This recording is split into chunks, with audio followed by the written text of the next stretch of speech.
it's good to be healthy, especially because we need to be healthy to carry all the equipment and stuff too, right? You never know when your time is up. You might die at the gig or something. You never know. You're so depressing. I know, right? No, but for real, like you get tired. Like, I remember when I was super heavy and I was helping you, and I was like, oh man, this is so much to set up. Oh, and by the time we're set up, I'm like, oh, I need to sit down. You're done. Right?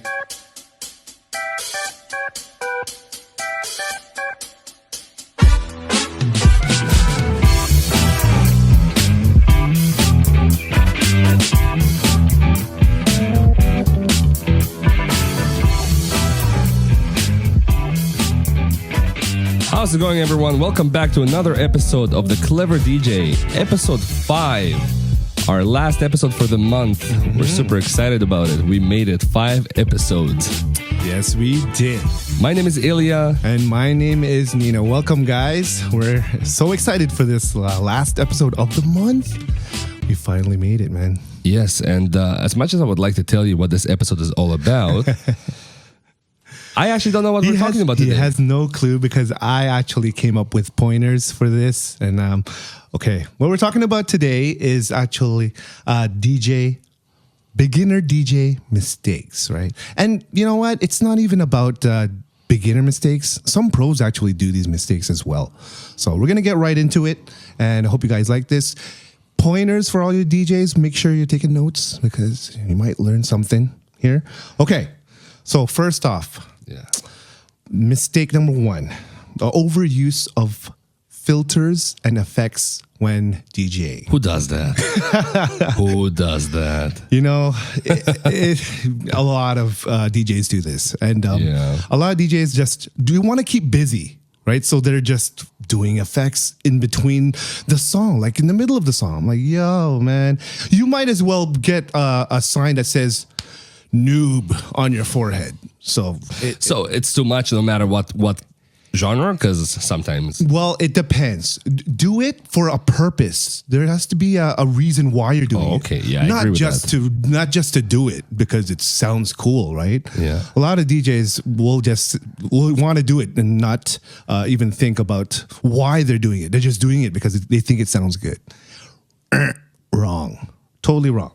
Okay. So, anything else to say about that? I was. You don't really mix with effects and stuff. Well, right? I had the phase when I was using the HPF, LPF a lot because it was the easiest to transition with that. Well, transitioning is okay, but I had lots of ideas with effects, but I also knew that I wasn't on the level to start incorporating all of those and also make sure everything is done on time. So I checked myself on that. But you stopped using it. But right? I think that if I could do it, I would. But it's just like, that's the thing. A lot of people don't realize that they're making it worse and they're still doing it. Exactly. Focus on what you got to do. And I know that's your pointer, but still, like I'm saying, like I agree with you. Like if you're gonna do it, make it make sense, right? Don't just do it just to do it, right? And that's what a lot of DJs do. A lot of new DJs, especially.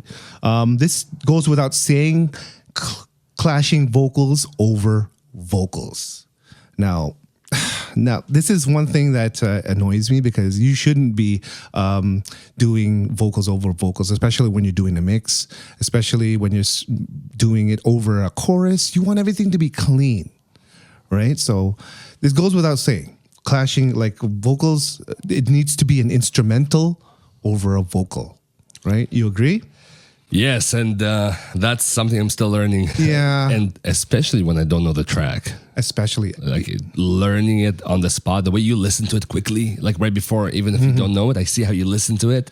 You rewind it, you're like, okay, that's a good spot. It takes me longer than that. Yeah, I understand. Right? And to then find that spot, to figure out the phrasing. Exactly. And the level of difficulty as well is because a lot of the songs are radio edits as well. So it's not really, it doesn't have an instrumental or it's not a DJ edit, right? So it is harder, but in time you will get better at doing that. Even with DJ edits, I find sometimes that I'm like, okay, well, I have this much time. Okay, that's exactly when I'm gonna release this, introduce this other track, and I'm like, oh shoot, that's not the best time for it. Yeah, sometimes it's you knowing when the vocals are coming in too. You have to time it too. Depends on the genre, and you just need to know your music. And if you don't know it, listen to it ahead of time and know how to figure it out on the spot. If you don't have that skill, know your music before you start. That's our next point. Know your music. If you don't know your music, there's no point in actually mixing it. Now, for a pro DJ, because they're used to certain like sets and songs and stuff, they can listen to a song. That's why you have headphones. You can scan the song that you're gonna play. If you don't know it, so you can listen to the intro, how long it is, and you can literally match it on top of the song that you're gonna play and mix on top of, right? So it's important that you know your music and that you're very familiar with it. I know you're still... I'm familiar with the point of needing to know your music. And you know what? That's why before my gig, I'm really working. Yes. I'm learning the entire playlist. Yes. Because there's a lot of stuff I don't listen to. I wasn't born in this country. There are certain things that in the 90s I did not listen to. Yes. Or maybe even if it was popular where I was before, like I would still... Maybe that wasn't my style. That's not what I listened to back then. Exactly. And when I did, I didn't care about it on the same level that client cares about it, right? Exactly. So now I gotta learn. Now I gotta learn that style, and I have 2 weeks. So I'm listening to it. And you're like, oh, I'm doing this gig tomorrow. I don't know any of the music. It's something completely out there. And like, why are you not practicing? I'll be fine. I'll be fine. Well, I have that buffer of doing every genre, right? And just getting familiar with stuff as you go along. And I've grown a big library of stuff myself. So I'm very confident in my song choosing abilities. So that's that. But bottom line, you need to know your music ins and outs, the intros, outros, when the actual... what's it called? The vocals are coming in, when the chorus is coming in. It's all very, very detrimental to your mixing and your mixing style. It'll all help, right? So knowing your music. Next thing is boasting of having a huge library, a music collection, right? I have 100,000 songs. Doesn't mean anything if you don't know if you don't know your music. Right? Yeah. Right? You know this. I gave you a big hard drive, right? Yeah. I think I have close to 200,000 tracks. Yeah. I can't tell you what's on there. I know. Right? I removed everything from my it was a big struggle, right? It was like a self-struggle there. I'm gonna remove everything, I'm gonna put it back on this way this time. And then like shit. It still doesn't work. It still doesn't work, man. So I tried everything, and then I realized, you know what? I got to build it myself. Yeah, you got to build it little by little, right? It's better to have 500 to 1,000 songs that you use regularly and that you know in and out, instead of having 100,000 songs, which take up your whole library, and you have to bring a huge hard drive. And it doesn't make sense, man. You're just unnecessary. Well, the hard drive is still going to be small, but... Well, for 100... Oh, yeah, I guess so. Yeah. But, yeah, and you're not going to look through 100,000 songs. You don't have time to. Even I don't know what's on that hard drive myself. Yeah, you keep getting surprised when I tell you, hey, that's on there. Yeah, there's too much, man. 100,000 songs.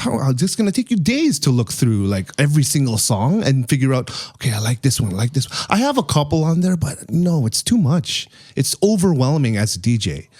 So you need to build your library little by little, and it's your musical taste too that defines your certain style. What you play, how you play it, right? The remixes that you play, how you present it as a DJ, right? So that's that. Okay, I know you've heard this before. DJing with levels in the red. If you're not redlining, you're not headlining. This is a total bull, right? No, I thought you actually like agreed to that with that. I was like, wait. No, I'm not agreeing to it, bro.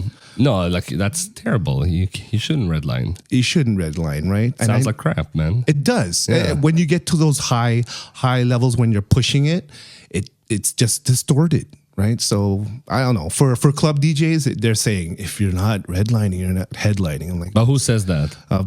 Skrillex, for example. Oh, for real?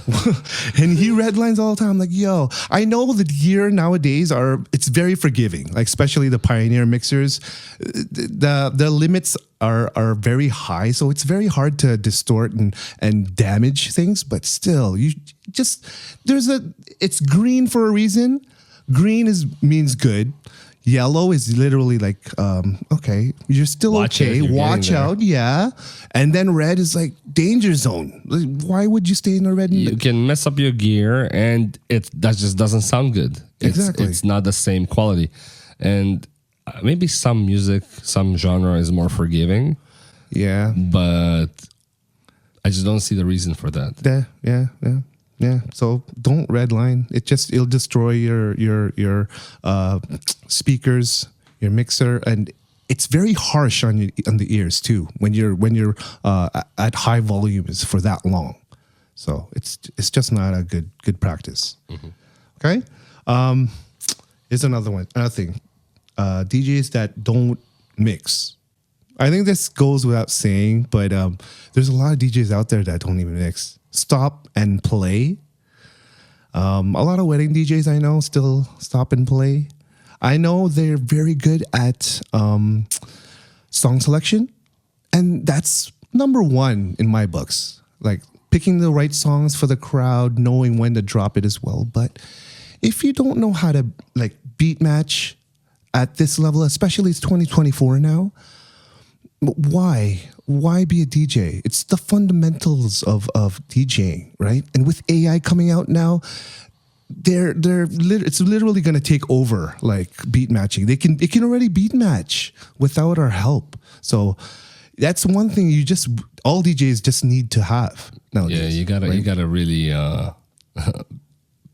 get some of those skills down pat, because once AI takes over, and again, it's a topic for a different episode. But if you're going to be easily replaceable, then you won't survive long in this industry. And we don't know what's coming really exactly. But there's this one software, DJ Studio. Mm-hmm. You got it right. I got it because I wanted to check it out. And you know what? It's not there yet. It doesn't know phrasing. It doesn't really know how to mix it for you without your intervention. But it has the tools, and if you tweak it a little bit, it'll create a beautiful mix.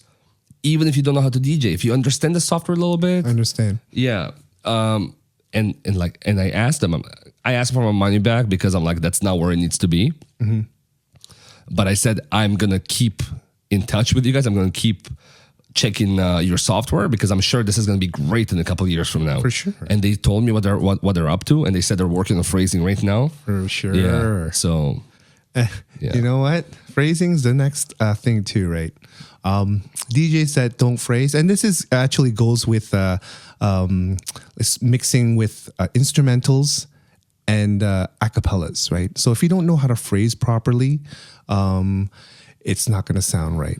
It's almost you have to know how to beat match first. That's the first thing you need to learn, at least to learn how to phrase too. And I know it's not as easy as it make it sound, but it's something that needs to be addressed. I'm still looking for it sometimes. I'm like, yo, is this where it is? I mean, is this where it comes in?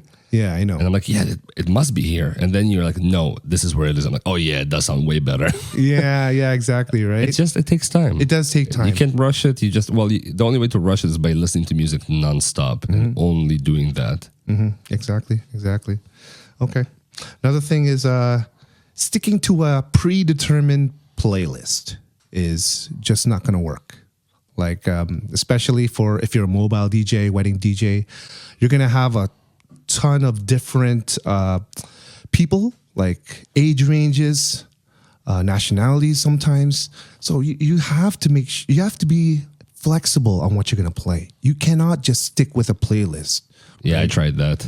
Yeah, you can't. It just doesn't work for certain groups. Right? Yeah, even if it works, it'll work for half an hour, and that's it. And then what?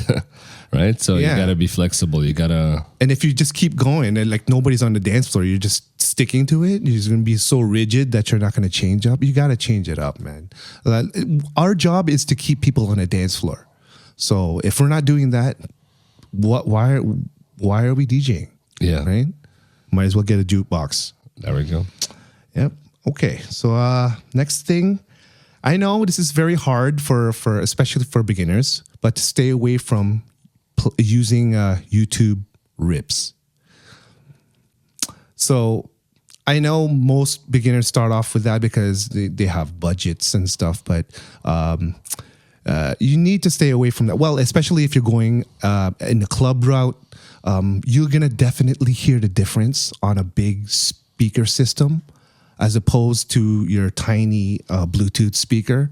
You're not going to hear it. But you're going to hear it on a real system. You can even hear it on a regular PA speaker. You can, like on a regular, like like the kind of speakers we use. Yeah, even the lower end ones, worse than ours, you can still hear it. You can hear it. Right? It's so apparent, right? And definitely on a club. Yeah, definitely not in clubs, right? So stay away from YouTube rips, especially if you're going pro, like doing high profile, like weddings, clubs, even bars and stuff. So yeah, that's that. DJing for free, I would say, don't sell yourself too short. Like, I know there's family and close friends. Okay, those are a given. You want to do it for exposure, but once you start getting into bars and stuff, and they offer you like we'll give you drink tickets or whatever to DJ for us and stuff, like no, I think you're selling yourself too short. You need to charge something, right? Whether it's $20 an hour or $50 an hour, if you're gonna play for 4 hours, charge that and stick to it. Right, because it worsens the actual industry. It lowers the standards, right? So you need to charge it. It lowers the standards of the industry, and you devalue yourself. Exactly, man. And then what's gonna get them to pay you ever? Yeah, right. Yeah, or pay you properly when the day comes. Exactly. Know your worth, right? Yes. It's very hard to say at the beginning what your worth is, but get paid something. That's bottom line. What about exchange? Like, I'll DJ for you, but you'll be my photographer or something. Sure, why Right? not? Like a service for a service. It's something for something, right? Yeah. That still counts as you're getting something from it, right? That So works. maybe that's something good for people who are trying to save money, right? Yeah, exactly. Yeah. All right, perfect. It's good, man. Not having a technical backup plan. Like not bringing an extra SSD, an extra hard drive of a clone of what's on your laptop. You never know when your laptop's going to give up, right? So you need an actual extra, like just a backup. Something reliable like my laptop. Yeah. That if you pull out the cord, the whole thing turns off because the battery doesn't work. Yeah. So Every time I tell a DJ that, they're like, wow. wow, you're playing with fire, literally, right? So it's I'm on a journey. I'm trying to decide between a Mac and a PC right now. Are you gonna get a Mac? It's really not about the money. It's about the workflow. Okay. And I'm like, I just fly on a PC. Yeah, that's what I'm saying. You're a PC guy, and you're Samsung, you're Android. You don't really seem like a Mac guy. OnePlus right now, but I'm thinking about the S24 that just came out, by the way. Well, it's there you go. released. But that's the thing. Like, it just, I don't have a problem with, learning something new. And I used your Mac, and I started learning the shortcuts and everything right away. Yeah. Even stuff you weren't using, right? But the thing is, it's still going to take a couple months to learn, but some things just don't work. It's not the same. It's not the same. I understand that. So we'll see. I might. Here's what I'm thinking. I'll get a MacBook Air for business, for my home use. Yeah. And I'll get a Windows PC, like a powerful one. Yeah. For DJing. And if I love the MacBook Air, I'll get a MacBook Pro and sell my other one, my Windows laptop. Make that transition slow, just to make. It's gonna be a bit of a. It's gonna cost me a bit more doing it that way, but yeah, as long as I'm happy, you'll know for sure if you're gonna stick with. So that's why I'm still thinking, right? I'm deciding. I'll do it soon before the season starts. Yeah. Okay. Good job, man. Nice plan. Okay. Another thing is not interacting with your crowd, like not knowing, like keeping your head up. right? When you're DJing, instead of having it straight at your laptop, just looking at what's going on, you need to look up to interact with them. At least smile and acknowledge people, right? You're going to give out the same energy that you want, right? So make sure you're having a good time. You want them to have a good time, right? So make sure you're having a good time as well. Yeah. Right? I feel like every time especially when we're together, Yeah. like, and we're having a good time, we're having fun, and we're dancing, and, you know, I do my thing, you do your thing. Yeah. Like, you know, we have that duo vibe there. We have that vibe. People either pull me or you onto the dance Yeah, floor, yeah, right? yeah, And they're yeah. like, I take over, or you continue doing your thing. But that wouldn't happen if we were just kind of like, Mummies, you know, just like mummies. zombies. And we're just not And projecting the fun energy, yeah, right? who wants to hire that? Like, if you're looking for potential clients, who's going to hire that? Literally, right? Looking at a zombie, not having a good time. You have to have a good time, right? Yeah. Smile, dance, Smile, dance, and just move to the beat. You're a DJ. Exactly. This is what we do. So let's make it look like we're enjoying it, right? This is more for club DJs, but playing bangers way too early is a no-no, right? So if you're an opening DJ and you play like bangers, like you play Turn Down for What right at for your first song, no, man, you can't. Everybody will be like, "What the hell is this guy doing?" And you can't replay that song now. You can't now. And yeah. now you kind of like really wasted that song. Yeah, exactly, right? And if the headliner was watching you, you'd be like, what the hell is this guy doing? It's just embarrassing. So know what type of music, what kind of music to play if you're opening, right? And the same thing with closing as well, right? So it just makes sense for that. Another thing is partying way too hard. Like being more of like the guest and just enjoying too much. Your job is to just make you're the party, right? So we have to stick to that. You're not the guest. You're the DJ. Exactly. And unless they invite you to party with them, and even then, know your place. Exactly. And like drinking too much, right? It'll screw up your mixes. Also, you're probably driving. Yeah, unless you have someone, but it's still. Or you might stay there like you did a couple of times. Yeah. But it's you're not going to be able to control yourself the same way. It's so unprofessional too. You don't want to show that to people like the clients. You wouldn't accept the drinks for me when I was bartending. That first episode, I'm like, Yeah. Hey, you want a drink? No, I'm good. Yeah, I'm good. Bro. You sure? I'm good. I'm good. Yeah. You know You what? wouldn't even take a virgin cocktail or something. I'm sorry, man. I just don't drink. I would drink closer to the end of the night because it's slip you almost some done. rum. But even then, I probably would think twice. I'd only do it if it was like a close friend's wedding or somebody that I was really close with. I try them. Rum and Coke, this one, that one. No, man. And you just, nope. I'll have Coke though. Yeah, Coke. I can OD on Coke, but I have to say professional. That's number one, right? Your image, right? And you want to get booked again, so yeah. You lost a lot of weight. You stopped drinking Coke. You can tell? I can tell, man. All right. Thanks, man. I appreciate that. You have lost a lot of weight too, bro. We're doing a thing. We're on a diet. We're doing a thing. Separately, but we're on diets. So I haven't gone to the gym in forever. And this guy's trying to get me back in the gym, and I'm trying. It's just that there's a lot of work with my job, the podcast. There's lots of stuff. Too much going on. Yeah. But you can always find time. But yeah, we even thought about, you're going to ask me questions on the podcast, DJ questions. Mm-hmm. And for every wrong answer, I got to do like push-ups. 10 push-ups. And there's like 10 questions. So that's up to 100 push-ups within like, I don't know, 5-10 minutes. Yeah. Right. Yeah. We're planning to do that. Maybe we still will. And then we do another 10 questions until I just can't go on anymore. I mean, that's going to be a really good way to lose weight on the podcast. Yeah. That could be pretty funny too. Killing two birds with one stone, literally, right? But yeah, no, you look a lot better, man. Like especially with that kind of lifestyle. Mm-hmm. And I don't actually know if that's one of the questions coming up or one of the things coming up. Mm-hmm. Because honestly, I don't know.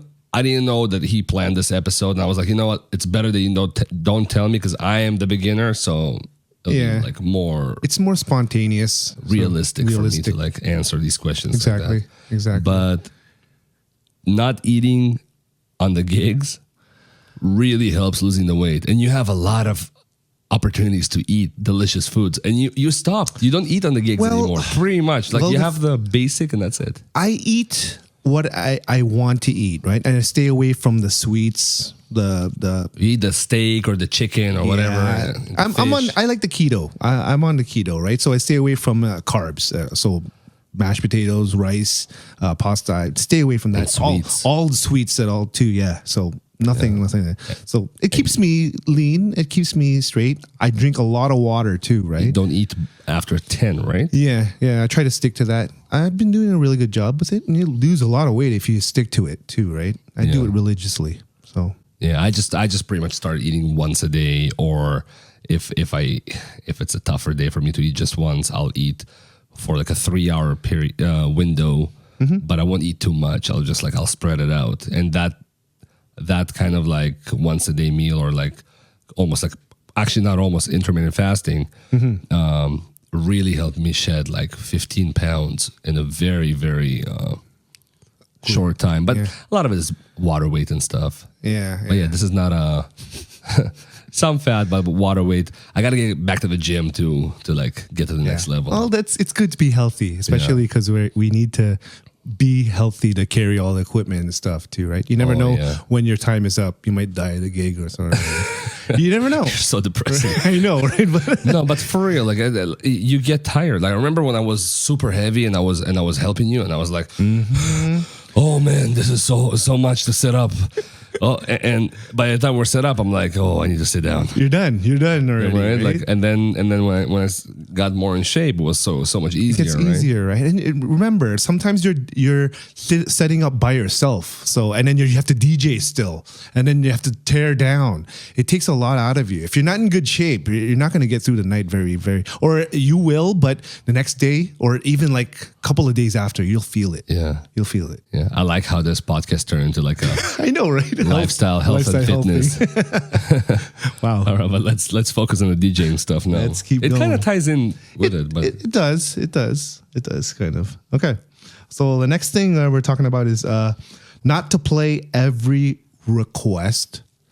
You know what I'm getting at? You're good at it. Yeah. Well, you want to take requests, especially when you're bombing, right? So I welcome requests. Every DJ should actually welcome requests when they don't know what the crowd wants, right? But if usually 90% of the times a request is a very selfish request, and it will clear the dance floor 99% of the times, right? And at certain situations, 99% of the times the dance floor will clear. So you have to take requests with a grain of salt. You have to make sure it fits in with your the actual set that you're playing at the moment, and it has to fit the vibe, right? There's no point in playing like a Metallica song if you're playing R&B at the moment, right? So don't take every request, right? And you're not a jukebox, so they can't tell you what to do. You're the pretty much. You say what goes. Right? Yeah, and I actually like the requests because, like I said, some nights, some gigs, I'm like, oh man, I don't know what I want, right? Because I'm at that point where, so far, every gig I've been to, they loved me because I made sure to be prepared. But if I just naturally went there the way you do, like, whatever, I'll get it done. Yeah, that I would have bombed. So I had to prepare extra well for those gigs, right? And even though I'm prepared, sometimes I'm like, oh shoot, they're still dancing. I was supposed to be here until 12.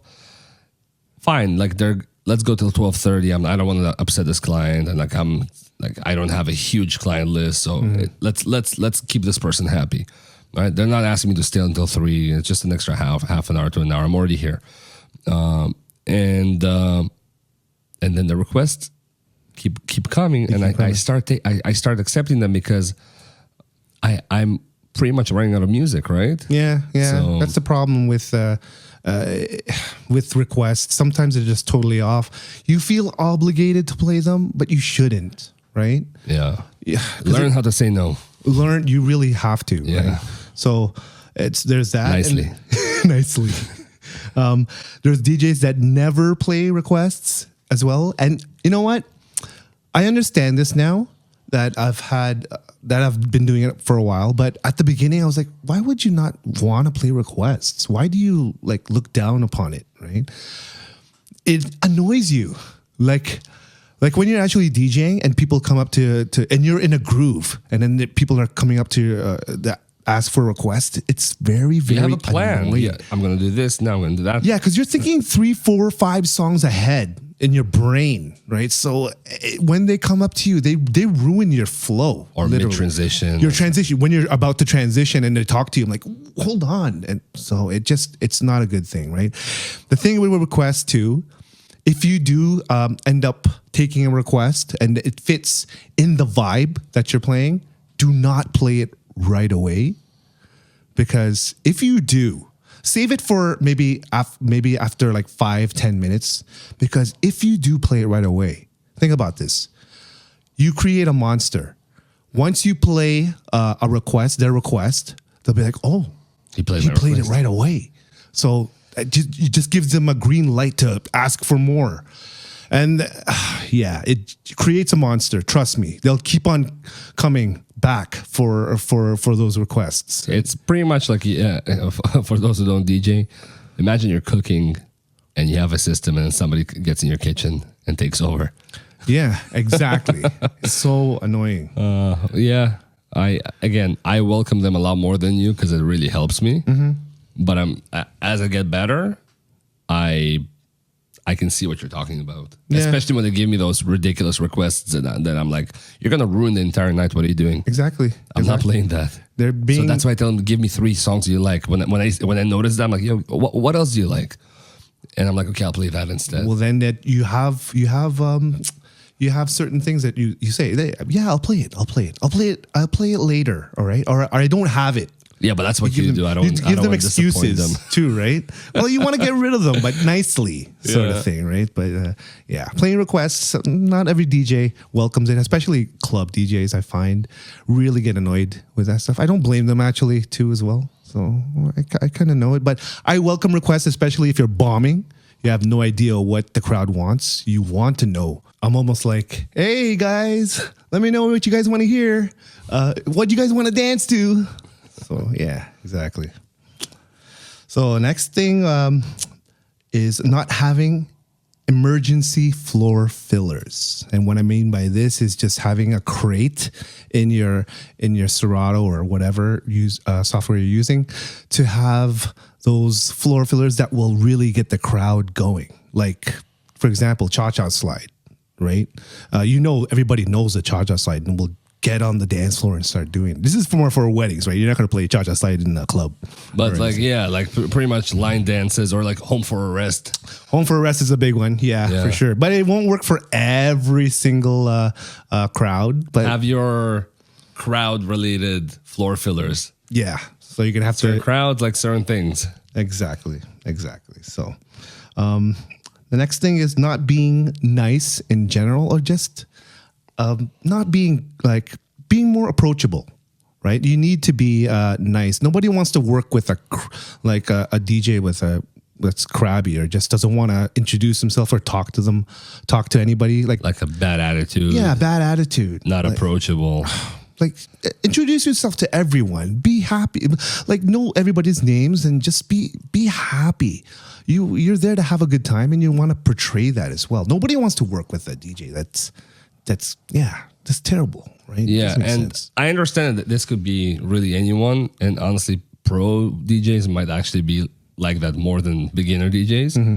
Because, I mean, that's just all normal to them. They're desensitized, right? Some are just like that. I don't know how, because to me, I feel like I'm always going to be excited about a gig.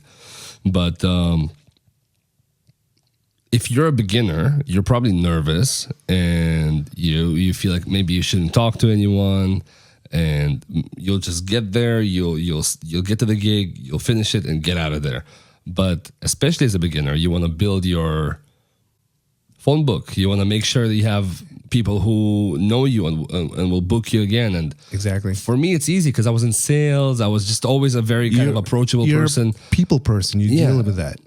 But if you never did it, and I mean, most DJs, people who get into it are probably people Not persons. Not already. really. No? Introverts, man. Even I. And technically, I'm an introvert. I don't really like to be in those social situations. I'd rather just be at home, sitting, chilling by myself, right? Yeah. But you kind of force yourself to be in that situation. So you need to be approachable and just happy-go-lucky. Yeah, because like you are the party, so you should be the one that projects all that happiness, all that proper positive energy, right? And again, build that phone book, create those contacts. And you want them to book you again, right? So smile, have fun. Every gig you have, there are at least 5 to 10 opportunities for another gig. There's like 100 people there, at least, right? There must be another wedding or a birthday party or something going on that you could be booked for. And if you don't have the right attitude, nobody's gonna book you. So always be happy. Always present yourself in a way that people would want to call you again. Yeah, man. Yeah. Exactly, precisely. And that's all I got, man. That's it. That's it, That was bro. good. That was a good list. That's good, man. Good job, man. No problem, man. Good Thanks. job. Thanks. We're getting better at this. We are. Let's try again. No, that was Okay. We're fist bumping. We're fist bumping for those for those who are just listening. All right. Well, thanks again for joining another episode of The Clever DJ. This is number 5. Number 5. This is it for this month. Thank you very much for lasting a month with us. Till next time. Yep, we'll see you soon, guys.